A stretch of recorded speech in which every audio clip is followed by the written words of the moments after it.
Exclusive! Pribadong ospital sa Dakbayan sa Sugbo, gireklamo nga doon ay pagpabaya. May resulta sa pagkamatay sa ilang pasyente. Cebu Port Authority, mihatag og extension sa Bureau of Customs nga magpabilin una sa ilang buhatan. 2013 for television special reports goes to TV5 Students in Mama and Mobile Education. TV5 Cebu, nakadawat sa 11 award atol sa Catholic Mass Media Awards karong tuiga. Sugbo, Kabisayan ug Mindanao mayong hapon. Ako si Frank Malilog Jr. Ako si Georgia Herrera. O kini ang Aksyon Bisaya.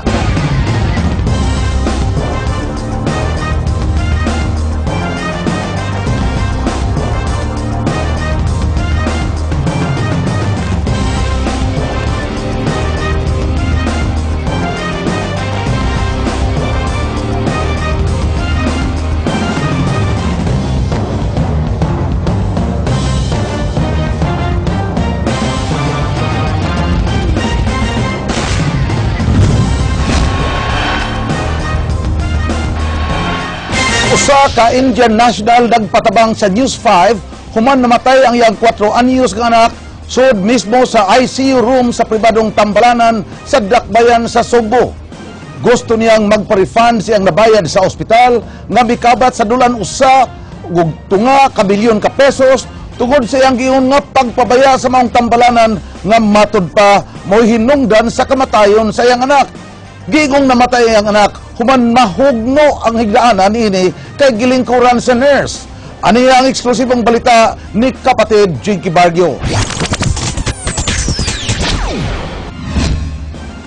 Sayo kaganihang buntag midangop sa News 5 ang Indian national nga si Ivan Fernandez aron ireklamo ang Chonghua Hospital nga giingong nagpabaya sa ilang serbisyo. Rason nga nung namatay ang iyang 4 anyos nga anak natong Disyembre sa nakalabay nga tuig.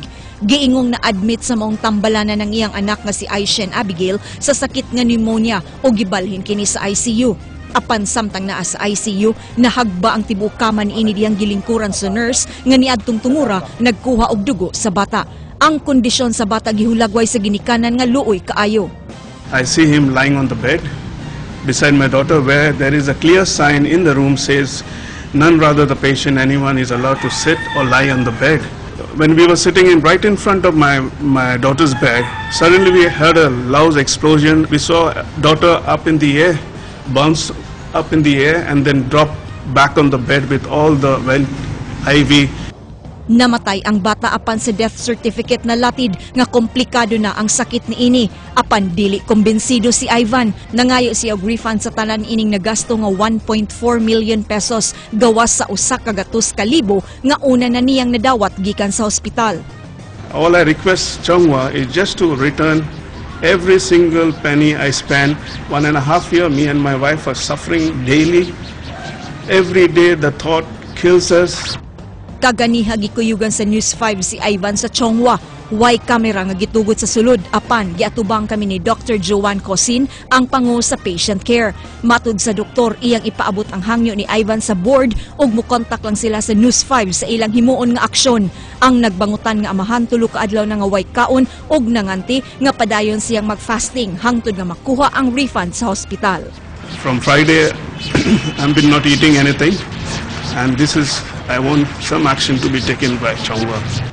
Jinky Bargio, News 5. Ituuhang tulisan na palgang patay sa plaza sa may SRP, habig sa Barangay Ermita niadtong Biyernes sa gabi.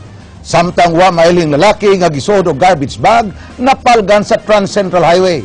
Ray Pasaporte, Sugin Limi.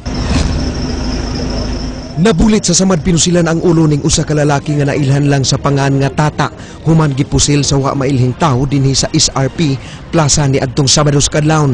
Tulo ka lanog sa buto sa armas ang nadunggan sa mga residente nga nagpuyo sa maong dapit. Usa pa nila masayri nga duna di ay patay sa maong pagpamusil. Matud ni Ponciano Ando tanod sa Barangay Ermita nga usa ka tulisan ang maong biktima sa dapit. Ang kapulisan sa homicide section mihimo na karon og investigasyon kalabot sa maong insidente. Giugkat ni adtong Biyernes ang patayng lawas sa wa mailhing lalaki sa mga sakop sa Cebu City Homicide Section. Ang maong patayng lawas gisulod sa usa ka garbage bag nga gilabay dapit sa Transcendental Highway habig sa barangay Tabunan. Matod sa kapulisan nga walay bisan usa sa mga mulupyo sa maong dapit ang nakaila sa maong patayng lawas. Tungod sa kabaho, hinungdan nga gitaho kini sa mga residente. Gituhuan nga tulungad to sa upat ka adlaw ng patay ang maong biktima. Gipaabot pa sa homicide ang autopsy report ug investigation sa Soko bahin sa kamatayon sa maong lalaki. Din kasamtangang anaa karon sa Cebu Rolling Hills Memorial Chapel.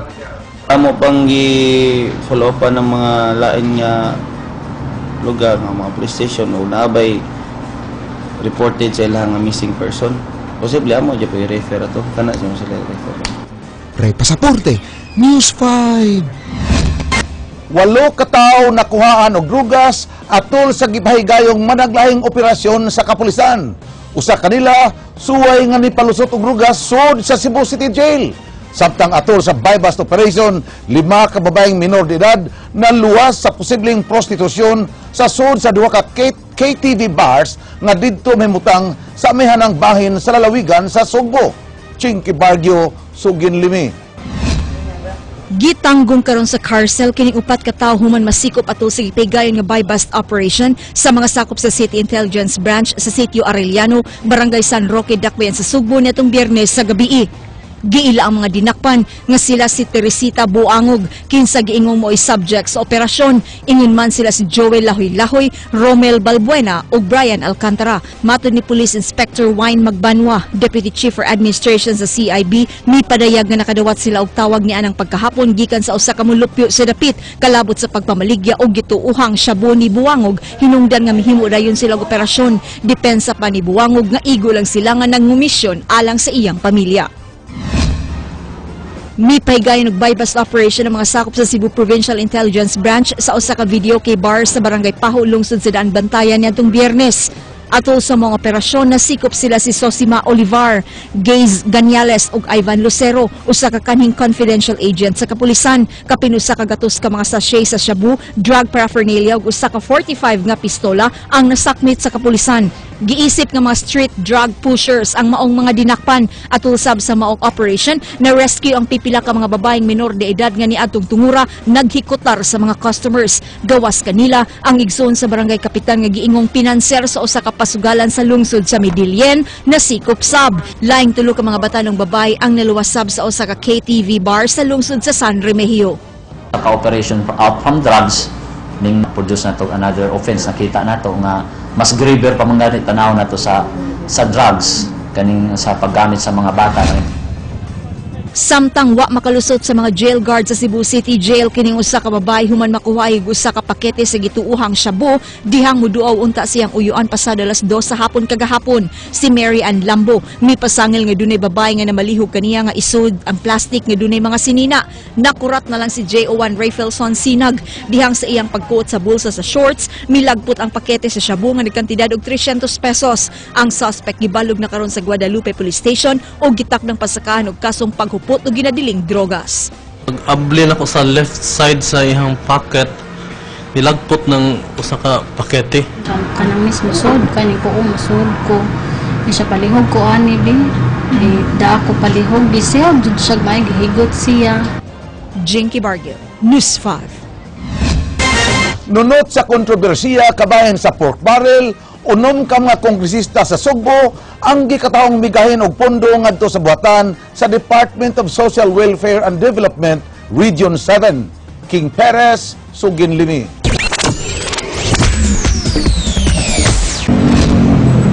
Usa ang Department of Social Welfare and Development Region 7 sa mga recipients sa PDAF kon Priority Development Assistance Fund gikan sa pipila ka mga kongresista sa Sugbo. Mahimong makahatag og pondo ang mga kongresista sa CIDSS kon Comprehensive and Integrated Delivery of Social Services Program sa maong ahensya. Naglangkob sa CIDSS ang tanang programa nga nasa DSWD, sama sa educational assistance, burial assistance, feeding program ug financial assistance sa mga naapektuhan sa katalagman. Sa tuig 2012, 6 sa 8 ka mga kongresista sa Sugbo ang mihatag og pondo sa CIDSS sa ilang distrito. Ang mga kongresista mao silang kanhi 2nd District Representative Pablo Garcia, former 5th District Representative Ramon Durano, 4th District Representative Benhur Salimbangon, 6th District Representative Luigi Kisumbing, former Cebu City South District Representative Tomas Osmeña ug kanhi Cebu City North District Congresswoman QT Del Mar